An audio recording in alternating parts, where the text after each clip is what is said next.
साल 2025 जब भारत की तीनों सेनाओं ने ये साफ कर दिया कि भारत अब सिर्फ प्रक्रिया नहीं देता बल्कि रणनीति के साथ जवाब देता है। ऑपरेशन सिंदूर के दौरान पाकिस्तान को सामने से और पर्दे के पीछे बैठे चीन को भारत ने ये बता दिया कि सीमा पर किसी भी तरह का दुस्साहस किसी भी कीमत पर बर्दाश्त नहीं किया जाएगा। लेकिन कहानी यही नहीं खत्म होती, क्योंकि अब हम खड़े हैं 2026 की दहलीज पर और ये साल भारतीय सशस्त्र बलों के इतिहास में एक नए अध्याय की शुरुआत होगी। आज इस वीडियो में हम आपको बताएंगे कि 2026 में भारतीय वायुसेना को क्या क्या मिलने वाला है, थल सेना कैसे और घातक बनेगी और क्या भारतीय नौसेना समुद्र में दुश्मन की सबसे बड़ी टेंशन बन के उभरेगी। अगर वीडियो अच्छी लगे तो वीडियो को लाइक करिएगा और चैनल को भी सब्सक्राइब करिएगा। 2026 वायुसेना के लिए सिर्फ एक साल नहीं है बल्कि रीबिल्ड और रीपावर का साल साबित हो सकता है, क्योंकि भारत का स्वदेशी लड़ाकू विमान तेजस मार्क 1A जो भारत की आत्मरक्षा नीति का सबसे बड़ा प्रतीक बन चुका है, जिसमें पहले ही AES से radar, advance electronic warfare system, हवा से हवा और हवा से जमीन पर मार करने की क्षमता इसे बेहद खास बनाती है। और ये अनुमान लगाया जा रहा है कि 2026 में कम से कम 5 की संख्या में भारतीय वायुसेना में ये शामिल होंगी, जो सीधे तौर पे लड़ाकू विमानों के स्क्वाड की ताकत को और बढ़ाएंगी। और अब बात करते हैं उस ताकत की जो युद्ध में लड़ाकू विमान जितने ही जरूरी होते हैं उतने ही जरूरी ये होते हैं लॉजिस्टिक विमान। और भारत में बन रहे C295 ट्रांसपोर्ट एयरक्राफ्ट, जिसे तैयार कर रही है टाटा एडवांस सिस्टम और एयरबस, जो दुनिया की सबसे बेहतरीन ट्रांसपोर्ट एयरक्राफ्ट में से एक है। और ये विमान युद्ध के दौरान तेजी से सैनिकों को तैनात करती है, हथियार और सैन्य उपकरणों को युद्ध के मैदान तक तेजी से पहुंचाती है और आपदा के समय यही विमान त्वरित मदद पहुंचाती है। और अनुमान लगाया जा रहा है कि पहली बार मेड इन इंडिया C295 जो विमान है फैक्ट्री से रोल आउट होगा और ये विमान पुराने और आउटडेटेड ट्रांसपोर्ट बेड़ों की जगह लेंगे, वायुसेना को नई फुर्ती और लचीलापन देंगे। अब बात उस सेना की जो सबसे पहले गोली खाती है और सबसे आखिरी में पीछे हटती है। जी हाँ, हम बात कर रहे हैं थल सेना की। 2026 में थल सेना को मिल रही है आकाश NG यानी कि आकाश एयर डिफेंस का एक नेक्स्ट वेरिएंट। यह सिर्फ एक मिसाइल नहीं है बल्कि चलता फिरता एयर शील्ड है। और ये डिफेंस सिस्टम पहले से और अधिक घातक हो चुका है, क्योंकि इसकी रेंज बढ़ाई गई है, इलेक्ट्रॉनिक जैमिंग कैपेबिलिटी को बेहतर किया गया है, जिसकी वजह से इसे हवा में डाइवर्ट करना बेहद मुश्किल है। और तो और एक्यूरेसी को और बढ़ाया गया है, जिसकी वजह से ये मिसाइल और सटीकता से निशाना लगा सकती है। और इसके यूजर ट्रायल पूरे हो चुके हैं और अनुमान लगाया जा रहा है कि 2026 के अंत तक इसको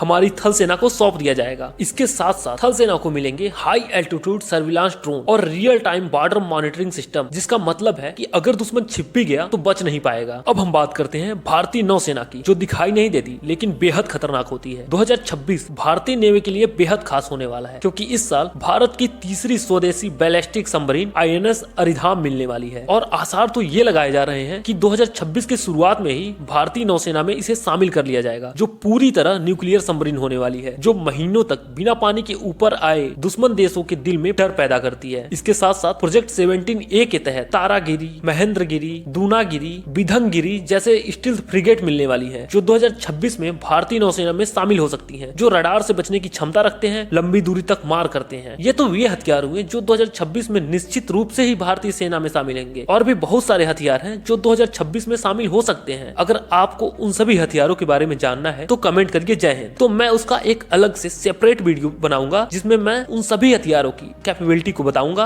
और कौन कौन से हथियार शामिल होंगे उनको बताऊंगा। लेकिन अगर वीडियो पसंद आई है तो वीडियो को लाइक करें और चैनल को सब्सक्राइब करके जरूर रखें। मिलते हैं अगले वीडियो में, तब तक के लिए धन्यवाद।